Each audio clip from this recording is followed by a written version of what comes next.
కేంద్ర ప్రభుత్వం రాజ్యాంగానికి వ్యతిరేకంగా 4 లేబర్ కోడ్స్ అమల్లోకి తీసుకుని వచ్చిందని సిపిఎం పొలిట్ బ్యూరో సభ్యులు బివి రాఘవులు ఆరోపించారు. కార్మికులకు ఈ కోడ్స్ వల్ల తీవ్రమైన నష్టమని చెప్పారు. కార్మిక చట్టాలు రాష్ట్ర పరిధిలో ఉండేవని, అటువంటి వాటిని బీజేపీ ప్రభుత్వం తమ చేతిలోకి తీసుకుందన్నారు. కార్మికులకు అనుకూలంగా ఉన్న ప్రభుత్వం మీద కూడా పెట్టుబడిదారులకు అనుకూలంగా వ్యవహరించే విధంగా ఒత్తిడి తీసుకుని వస్తుందన్నారు. గెగ్ వర్కర్స్ కి సంక్షేమ పథకాలు తప్ప కార్మిక హక్కులు లేకుండా చేశారని చెప్పారు. ఈ నెల 26న జరిగే దేశవ్యాప్త సమ్మెకు సిపిఎం మద్దతు ఇస్తుందని తెలిపారు. కేంద్ర ప్రభుత్వం రాజ్యాంగానికి వ్యతిరేకంగా 4 లేబర్ కోడ్స్ అమల్లోకి తీసుకుని వచ్చిందని సిపిఎం పొలిట్ బ్యూరో సభ్యులు బివి రాఘవులు ఆరోపించారు. కార్మికులకు ఈ కోడ్స్ వల్ల తీవ్రమైన నష్టమని చెప్పారు. కార్మిక చట్టాలు రాష్ట్ర పరిధిలో ఉండేవి అని, అటువంటి వాటిని బీజేపీ ప్రభుత్వం తమ చేతిలోకి తీసుకుందన్నారు.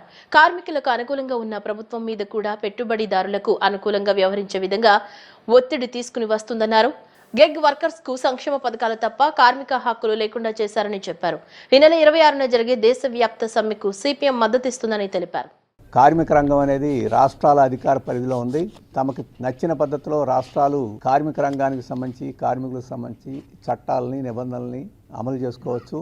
ఇప్పుడు అటువంటి దాన్ని నిరోధించి యజమానులకు అనుకూలంగా ఉండే పద్ధతులని అమలు జరిపేదానికి రాష్ట్ర ప్రభుత్వాలపై కేంద్రం ఒత్తిడి తెచ్చింది ఈ లేబర్ కోడ్ల ద్వారా. ఆ రకంగా అభ్యుదయంగా కార్మికులకు సానుకూలంగా వ్యవహరించాలనుకున్న ప్రభుత్వాలను కూడా ఈరోజు నిరోధించేదానికి కేంద్ర ప్రభుత్వం ఒత్తిడి చేస్తుంది. ఉదాహరణకి సిపిఎం అధికారంలో ఉన్న కేరళ కూడా అమలు జరపకపోతే అనేక రకాలుగా ఒత్తిళ్లు తీసుకొచ్చేదానికి కేంద్రానికి ఈ కోడ్ల ద్వారా అవకాశం వచ్చింది. అందుకని దీన్ని మేము పూర్తిగా వ్యతిరేకిస్తున్నాం. అలాగే కేంద్ర మంత్రులు ఆఖరికి ప్రధానమంత్రితో సహా ఈ లేబర్ కోడ్లు ఒక గొప్ప విప్లవాత్మకమైన మార్పు తీసుకురాబోతున్నాయని చెప్పేసి పత్రికలో ప్రచారం చేస్తున్నారు. ఆంధ్రప్రదేశ్ కార్మిక శాఖ మంత్రి కూడా నేను ఎక్కడో ప్రెస్ కాన్ఫరెన్స్లో లేబర్ కోడ్లని ఆకాశానికి ఎత్తుతూ పొగిడారు. వాస్తవంగా ఈ 4 లేబర్ కోడ్లు భారతదేశంలో ఉండే కార్మిక వర్గానికి తీవ్రమైన నష్టం తెస్తాయి. వేతన కోడ్ ఉంది. వేతనం అంటే సరైన నిర్వచనం ఇవ్వలేదు. ఖచ్చితమైన మినిమం వేజీ దేశవ్యాప్తంగా ఒకే రకంగా ఉండాలి. అది ఎంత ఉండాలి, దాన్ని ఎలా నిర్ణయించాలి అనేది దీని నుంచి స్పష్టత లేకుండా అయోమయం చేశారు. ఇంతకుముందు ఫెయిర్ వేజీ, మినిమం వేజీ, రియల్ వేజీ ఈ రకంగా కొన్ని నిర్వచనాలు ఉన్నాయి. వాటన్నిటిని తొలగించి ఈరోజు అస్పష్టంగా ఈ వేతనం యొక్క నిర్వచనం ఈ లేబర్ కోడ్లో పెట్టారు. ఆ రకంగా యజమానులకు పూర్తి స్వేచ్ఛ, జీతాలు తగ్గోయడానికి స్వేచ్ఛనిచ్చారు. అలాగే కార్మిక సంబంధాల కోడ్లో కూడా యూనియన్లు పెట్టుకోవడానికి చాలా ఆంక్షలు విధించారు. పెట్టుకున్న యూనియన్ను సమ్మె చేసేదానికి అవకాశం లేకుండా చేశారు. అలాగే ఈ యూనియన్ల యొక్క కలెక్టివ్ బార్గెనింగ్, సామూహికంగా చర్చలు చేసి పరిష్కారం చేసుకునే హక్కుల మీద కుదింపులు చేశారు. అలాగే ప్రభుత్వాలు లేబర్ డిపార్ట్మెంటు జోక్యం చేసుకునే దానికి లేకుండా చేశారు. ప్రైవసీ లేకుండా బహిరంగంగా అవుద్ది. ఈ డేటా మీద ఆధారపడి కార్పొరేట్ కంపెనీలు లాభం పొందేదానికి మందుల కంపెనీలు, పరిశోధనా కంపెనీలు, ఈ కంపెనీలకి ఈ డేటా అమ్ముకోవడానికి పనికొచ్చే ఈ పథకం తప్ప ఇది ఇంకోటి కాదు. ఈ అనుమానాలన్నీ నివృత్తి చేయాలి. మేము వ్యక్తం చేసే అనుమానాలని తప్పని నివృత్తి చేస్తే మాకు అభ్యంతరం లేదు. ప్రభుత్వాన్ని ప్రశంసిస్తాం.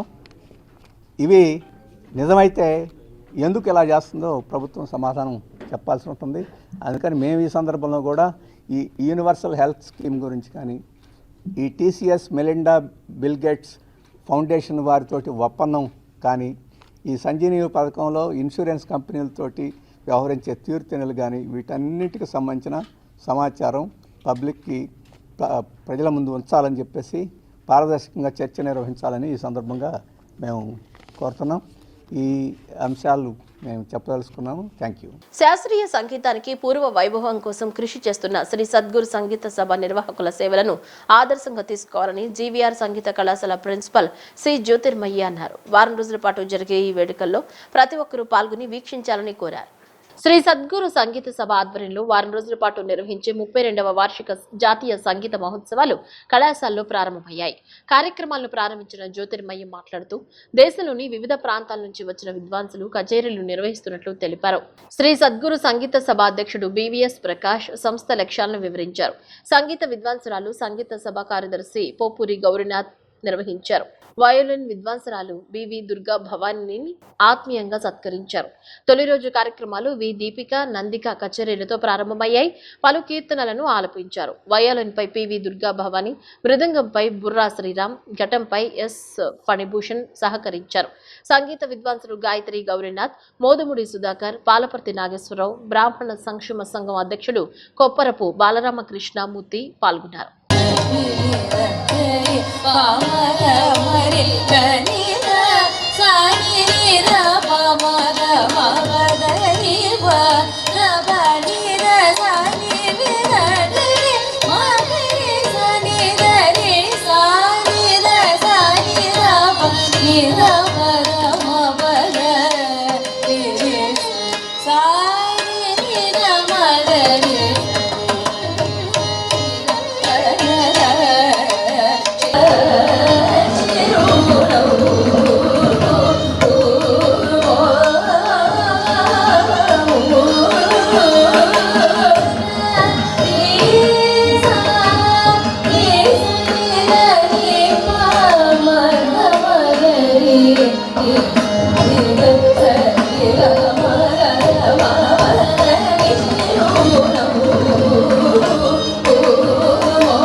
సాయంకాలం నుంచి వచ్చే ఆదివారం దాకా మనకి సంగీత ఉత్సవాలు జరుగుతున్నాయి. అది కూడా మా కళాశాలలో మా వేదిక పైన ఎంతో సంతోషంగా ఉంది. ఈ కార్యక్రమంలో పాల్గొనేటువంటి సంగీత విద్వాంసులందరికీను సభాముఖంగా ధన్యవాదాలు తెలుపుకుంటున్నాను. ఎందుకంటే పెద్ద పెద్ద కచేరీలు వినాలంటే ఇదే మద్రాసులో అయితే వేల కొద్ది ఖర్చు పెట్టుకొని టికెట్లు కొని ఎంతో శ్రమ కోరి వెళ్లాల్సి ఉంటుంది. అలాంటి అవకాశాన్ని మన గౌరీనాథ్ గారు, శ్రీ జీవీఎస్ ప్రకాష్ గారు వీళ్ళ సంస్థ ద్వారా మనకు చక్కటి సంగీత కార్యక్రమాలని ఈ వారం రోజులు మన విజయవాడలో మనకందరికీ అందుబాటులో మంచి వేదికని ఎంపిక చేసుకొని మంచి మంచి కచేరీలను నిర్వహించబోతున్నారు. ఈ సందర్భంగా వారికి కూడా ధన్యవాదాలు తెలుపుకుంటున్నాను. సద్గురు సంగీత సభ 32వ వార్షిక సంగీత మహోత్సవాలు ఈ రోజు నుంచి మన దుర్గాపురం ఘంటసాల వెంకటేశ్వరరావు ప్రభుత్వ సంగీత కళాశాల ప్రాంగణంలో ప్రారంభం కాబోతున్నాయి. ఈ రోజున గాత్రం అందిస్తున్నటువంటి విదుషీమణులు కుమారి దీపిక, శ్రీమతి నందిక సోదరిమణులు, లబ్ధ ప్రతిష్ఠులు, యువ విద్వాన్మణులు. వారికి సహకారం శ్రీమతి బివి దుర్గా భవాని గారు అందజేస్తున్నారు. అలాగే మృదంగం శ్రీ బుర్రా శ్రీరామ్ గారు, ఘటం శ్రీ ఫణిభూషణ్ గారు. ఈ రోజు నుంచి 24 నుంచి 30 దాకా ఈ కార్యక్రమాలు ఉంటాయి. రేపటి రోజున నిరంజన్ దిందోడి వారి గాత్రం ఉంటుంది. అలాగే 27వ తారీఖున స్వరాత్మిక శ్రీకాంత్ వారి గాత్రం ఉంటుంది. అలాగే నందిత కണ്ണన్ వారి గాత్రం, అలాగే కుమారి లంక తేజస్వి వారి యొక్క గాత్రం ఉంటుంది. అలాగే 29 శనివారం నాడు ఒక విశిష్ట సంగీత కార్యక్రమం సమాగతి అని కూచిపూడి, ఒడిస్సీ, జుగల్బందీ నృత్య కార్యక్రమం, అది కూడా 29న ఒక ప్రత్యేక కార్యక్రమంగా అందిస్తున్నాం. అలాగే చివరి రోజున 30వ తారీఖున సభ ఏటా ఇచ్చేటువంటి సద్గురు సంగీత విద్వాన్మణి బిరుదు ఈ సంవత్సరం మన విఖ్యాత వైలిన్ విద్వాంసులు, మన సంగీత కళాశాల పూర్వ అధ్యాపకులు అయినటువంటి శ్రీ పాలపర్తి నాగేశ్వరరావు గారు అందుకోబోతున్నారు. అనంతరం వారి యొక్క వైలిన్ ట్రయో, వాళ్ళ కుమారుడు వారి యొక్క మనవరాలతో కలిసి వారు వైలిన్ ట్రయో అందించబోతున్నారు. అలాగే యువతకి ప్రతిభా పురస్కారాలు, నగదు పురస్కారాలు, అలాగే పేద కళాకారులకి ఆర్థిక చేయూత, ఇవన్నీ కూడా అందజేయబోతున్నాం ఈ వారం రోజుల్లో. అందరూ కూడా ఈ ఉత్సవానికి ఈ కార్యక్రమం మన మద్రాసులో వినాలంటే ఇటువంటి కచేరీలు మనము టిక్కెట్లు కొనుక్కుని మరీ వినాలి. అదేం లేకుండా ఇక్కడ ఎవరొస్తే వాళ్ళు ఫస్ట్ కమ్ ఫస్ట్గా అందరికీ కూడా ఉచితంగా ప్రవేశం కల్పిస్తూ ఒక చక్కని కచేరీలు ఏర్పాటు చేసాం. ఇది ఒక సమైక్య సంగీతోత్సవం. ఎందుకంటే కర్ణాటక, తమిళనాడు, కేరళ, తెలంగాణ, నార్త్, ఆంధ్ర అంతా కలిసి ఒక సమైక్యత రాగంగా, ఒక సమైక్యత సంగీతోత్సవంగా సాగుతున్నటువంటి ఈ ఉత్సవానికి అందరికీ కూడా సాదరంగా స్వాగతం పలుకుతున్నాం. నమస్కారం, ధన్యవాదాలు. లాభసాటి సాగుకు పంచసూత్రాలపై అవగాహన పెంచుకోవాలని నాగార్జున సాగర్ ఎడమ కాలువ ప్రాజెక్టు కమిటీ వైస్ చైర్మన్ ఆళ్ల వెంకట గోపాలకృష్ణారావు అన్నారు. రైతు పండించిన ప్రతి గింజ, ప్రతి పంట మన రాష్ట్రానికి బలమని, నీటి భద్రత, డిమాండ్ ఆధారిత పంటలు, అగ్రిటెక్, ఫుడ్ ప్రాసెసింగ్ తదితర అంశాలపై రైతులకు అవగాహన కల్పించినట్లు తెలిపారు. ఎన్డీఏ ప్రభుత్వం అధికారంలోకి వచ్చాక అన్నదాత సుఖీభవ కింద రాష్ట్రంలో 46 లక్షల మంది రైతు కుటుంబాలకు ఒక్కొక్కరికి 14,000 వంతున 6,310 కోట్ల రూపాయలు ఇచ్చారని, గన్నవరం నియోజకవర్గంలో 24,000 మంది రైతులకు 16 కోట్లు ఇవ్వడం చెల్లించారని వివరించారు. సమర్థ నీటి నిర్వహణతో అన్ని ప్రాజెక్టులను నింపి మెట్ట ప్రాంతంలోని చెరువులకు నీరిచ్చి గ్రామాల్లో జలకళ తెచ్చిన ఎన్డీఏ ప్రభుత్వానికి మద్దతు అందించారని ఆయన పిలుపునిచ్చారు. రంగన్నగూడెంలో జరిగిన రైతన్న మీకోసం కార్యక్రమంలో పలువురు టీడీపీ నేతలు రైతులతో కలిసి గోపాలకృష్ణారావు పాల్గొన్నారు. అందరికీ నమస్కారం. రాష్ట్ర ముఖ్యమంత్రి నారా చంద్రబాబు నాయుడు గారి దిశా నిర్దేశంతో గన్నవరం శాసనసభ్యులు ప్రభుత్వ యార్లగడ్డ వెంకటగారి సూచనలతో ఏదైతే రాష్ట్ర ప్రభుత్వం ఆదేశాల మేరకు రైతన్న మీకోసం అనే కార్యక్రమంలో ఈ రోజు ఇంటింటి సర్వేలో పాల్గొనడం జరిగింది.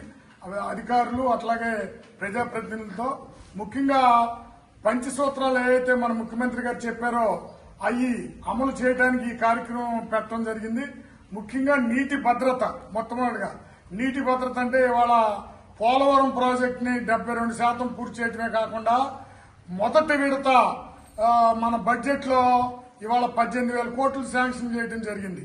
అట్లాగే డయాఫ్రమ్ వాల్ కూడా పూర్తి చేశారు.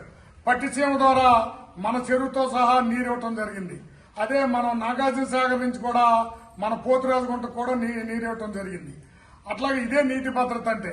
అట్లాగే ముఖ్యంగా డిమాండ్ ఆధారిత పంటలు అనేది రెండోది మనకి పంచసూత్రాల్లో చెప్పారు. ఇవాళ ఎక్కువ మంది రైతులు రైస్ తగ్గించేసి రాగులు, చోళ్లు, అట్లాగే గంటెలు ఇవన్నీ కూడా తింటా ఉన్నారు. అవి కూడా పండించాలనేది ముఖ్యమంత్రి గారి ఉద్దేశం.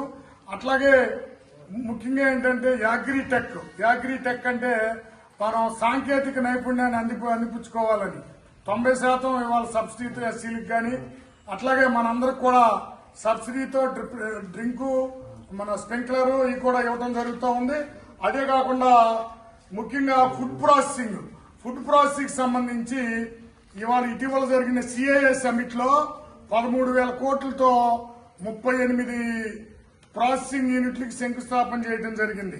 అట్లాగే ప్రభుత్వం నుంచి మద్దతు అనేది చాలా ఇంపార్టెంట్. రైతు ఎవరైతే ఉన్నారో మన రైతులు పండించిన గింజలు గాని, మన రైతులు పండించిన పంటలు గాని మనకి చాలా ఇంపార్టెంట్. ఎందుకంటే ఆహార భద్రత అనే ఉద్దేశంతో అన్నదాత సుఖీభవ పథకం ద్వారా ఇప్పుడు 2 సార్లుగా 14,000 రూపాయలు కేంద్ర ప్రభుత్వ సహాయంతో 46 లక్షల మంది రైతులకి 6,130 కోట్లు ఇవాళ అన్నదాత సుఖీభవ రైతుల ఖాతాల్లో జమ చేయడం జరిగింది. మనకు అన్నవరం నియోజకవర్గంలో 24,000 మంది రైతులకి 16 కోట్లు జమ చేయడం జరిగింది. అట్లాగే ఇంకా మిగిలిన విషయాల్లో కూడా ప్రభుత్వం రైతుల మీద పెద్ద ఎత్తున శ్రద్ధ పెడతా ఉంది. ముఖ్యంగా మన ప్రాంతంలో ఎక్కువగా పామాయిల్ వేస్తున్నారు కాబట్టి ఇప్పుడు అంతకుముందు ప్రభుత్వం ఏదైతే స్ప్రింక్లర్ డ్రిప్ కి సబ్సిడీని ఆఫ్ చేసిందో మన ప్రభుత్వం పునరుద్ధరించింది కాబట్టి పామాయిల్ వేసిన రైతులందరూ కూడా ఈ జన విజ్ఞాన వేదిక ఆంధ్రప్రదేశ్ ఆధ్వర్యంలో డిసెంబర్ 21 నుంచి 23 వరకు కాకినాడ జేఎన్టీయూలో రాష్ట్ర స్థాయి చెక్కుముఖి సైన్స్ సంబరాలు నిర్వహిస్తున్నట్లు జన విజ్ఞాన వేదిక రాష్ట్ర అధ్యక్షులు మాజీ శాసన మండలి సభ్యులు కెఎస్ లక్ష్మణరావు తెలిపారు. వ్యాసరచన, విజ్ఞాన వినోద యాత్ర వంటి అంశాలు ఈ సంబరాల ప్రత్యేకతగా ఉంటాయని వివరించారు. బాలసు భవన్ లో జరిగిన మీడియా సమావేశంలో ఈ సంబరాల పోస్టర్ ఆవిష్కరణ అనంతరం ఆయన మాట్లాడుతూ శాస్త్రీయ సమాజ ఏర్పాటు లక్ష్యంగా ఏర్పడిన జన విజ్ఞాన వేదిక గత 35 సంవత్సరాలుగా తెలుగు విద్యార్థుల కోసం ప్రతి ఏటా చెక్కుముఖి సైన్స్ సంబరాలు పాఠశాల, మండల, జిల్లా, రాష్ట్ర స్థాయిలో నిర్వహిస్తుందని అన్నారు. కాకినాడలో నిర్వహించే రాష్ట్ర స్థాయి సైన్స్ సంబరాల్లో జిల్లా స్థాయిలో నిర్వహించిన చెక్కుముఖిలో ప్రభుత్వ మరియు ప్రైవేట్ పాఠశాల విభాగాల్లో మొదటి స్థానం సాధించిన టీంలకు చెందిన విద్యార్థులు పాల్గొంటారన్నారు. విద్య, ఆరోగ్య, పర్యావరణం, వైద్య రంగాలకు చెందిన ప్రముఖులు, అధికారులు అతిథులుగా హాజరవుతారని లక్ష్మణరావు తెలిపారు. జేవీవి రాష్ట్ర ఉపాధ్యక్షులు కె శ్రీనివాస్ మాట్లాడుతూ విద్యార్థులకు రాత పరీక్షతో పాటు క్విజ్, ఎక్స్పెరిమెంటల్ రౌండ్ నిర్వహించబడతాయని ఓషనోగ్రఫీ, ఇస్రో మరియు ప్రముఖ రీసెర్చ్ ఇన్స్టిట్యూట్స్ కు చెందిన శాస్త్రవేత్తలతో ముఖాముఖి, వ్యాసరచన, విజ్ఞాన వినోదయాత్ర వంటి అంశాలు ఈ సంబరాల ప్రత్యేకతగా ఉంటాయని వివరించారు. ఈ మీడియా సమావేశంలో జేవీవి రాష్ట్ర కమిటీ సభ్యులు శోభన్ కుమార్, రాజశేఖర్, ఏఎన్యు అధ్యాపకులు డాక్టర్ ఎస్ లెనిన్ బాబు తదితరులు పాల్గొన్నారు. జన విజ్ఞాన వేదిక రాష్ట్ర కమిటీ ఆధ్వర్యంలో డిసెంబర్ 21, 22, 23 తేదీల్లో కాకినాడలో జవహర్లాల్ నెహ్రూ టెక్నాలజికల్ యూనివర్సిటీ ప్రాంగణంలో చెకుముకి సైన్స్ సంబరాలు జరగబోతూ ఉన్నాయి. ఇప్పటికే పాఠశాల స్థాయిలో ఈ సంబరాల్లో 5 లక్షల మంది పాల్గొన్నారు. 570 మండలాల్లో చెకుముకి సైన్స్ సంబరాలు జరిగాయి. నిన్న 26 జిల్లాల్లో కూడా చెకుముకి సైన్స్ సంబరాలు జరిగాయి. 26 జిల్లాల నుండి 52 టీమ్స్ రేపు కాకినాడ రాబోతూ ఉన్నాయి. ప్రధానమైన ఉద్దేశం స్టూడెంట్స్లో, విద్యార్థుల్లో ఒక శాస్త్రీయ దృక్పథం, సైంటిఫిక్ టెంపర్ని పెంచాలి, ప్రశ్నించే తత్వాన్ని పెంచాలి, అలాగే సైన్స్ పట్ల ఒక అభిరుచి కలిగించాలి అనేటటువంటి జన విజ్ఞాన వేదిక అభిప్రాయం. వాస్తవంగా సైన్స్ అంటే కేవలం మార్కులు, గ్రేడ్లు, లేకపోతే నీట్ సీటు రావటం, ఐఐటి సీటు రావటం ఇలా భావిస్తున్నటువంటి కాలం ఇది. కానీ దాన్ని మించి ఆలోచించాల్సిన అవసరం ఉంది. ముఖ్యంగా భారతదేశంలో అనేక సైంటిఫిక్ ఇన్స్టిట్యూట్స్ ఉన్నాయి. బెంగళూరులో ఇండియన్ ఇన్స్టిట్యూట్ ఆఫ్ సైన్సెస్ ఉంది. అలాగే హైదరాబాద్లో CCMB, centre for cellular molecular biology ఉంది. ఐఐసిటి ఉంది. ఇలాంటి అనేక సంస్థల్లో పరిశోధనలు చేసే అవకాశం ఉంది. శాస్త్రవేత్తలుగా రూపొందే అవకాశం ఉంది. ఈ అంశాల మీద విద్యార్థులకి ఆసక్తి కలిగించాలనే ఉద్దేశంతో డిసెంబర్ 21, 22, 23 తేదీల్లో ఈ చెకుముకి సైన్స్ సంబరాలు నిర్వహిస్తున్నాం. దేశవ్యాప్తంగా అనేక మంది శాస్త్రవేత్తలు దీనికి హాజరు కాబోతూ ఉన్నారు. శాస్త్రవేత్తలతో ముఖాముఖి కార్యక్రమాన్ని ఏర్పాటు చేస్తాం. అలాగే విద్యార్థులకు ప్రయోగాలు కూడా విద్యార్థులతో చేయించబోతూ ఉన్నాం. ఫీల్డ్ ట్రిప్ ఏర్పాటు చేసి కోరంగి అడవులు, మడ అడవులు మొదలైన వాటిని కూడా విద్యార్థులకి సందర్శనార్థం వాళ్ళని తీసుకెళ్తాం. చాలా ఉత్సాహంగా ఈ సైన్స్ సంబరాలు జరుగుతాయి. వీటిని జయప్రదం చేయాలని చెప్పేసి పౌర సమాజాన్ని మేము హృదయపూర్వకంగా కోరుతున్నాం. 35 సంవత్సరాలుగా విద్యార్థుల్లో శాస్త్రీయ ఆలోచనని పెంపొందించడానికి ప్రొఫెసర్ రామచంద్రయ్య గారి ఆధ్వర్యంలో చెకుముకి సైన్స్ సంబరాలని నిర్వహిస్తున్నాం. ఉమ్మడి రాష్ట్రంలో 10 లక్షల మంది విద్యార్థుల నుంచి ఇప్పుడు ఆంధ్రప్రదేశ్లో 5 లక్షల మంది విద్యార్థులు ఈ సంబరాల్లో పాల్గొంటున్నారు. అయితే రాష్ట్ర స్థాయి సైన్స్ సంబరాలు ఈ సంవత్సరం జేఎన్టీయు కాకినాడలో నిర్వహిస్తున్నాం. 3 రోజుల పాటు జరిగే ఈ సైన్స్ సంబరాల్లో ప్రధానమైనది శాస్త్రవేత్తలతో ముఖాముఖి. ఇస్రో నుంచి సిసిఎంబి, ఎన్జిఆర్ఐ, ఐఐసిటి, అలాగే ఇతర సైన్స్ పరిశోధనా సంస్థల నుంచి కూడా సైంటిస్టులు మేము ఇన్వైట్ చేస్తున్నాం. అదేవిధంగా ఓషనోగ్రఫీ సైంటిస్టులు కూడా ఆంధ్ర యూనివర్సిటీ నుంచి ఇన్వైట్ చేస్తున్నాం.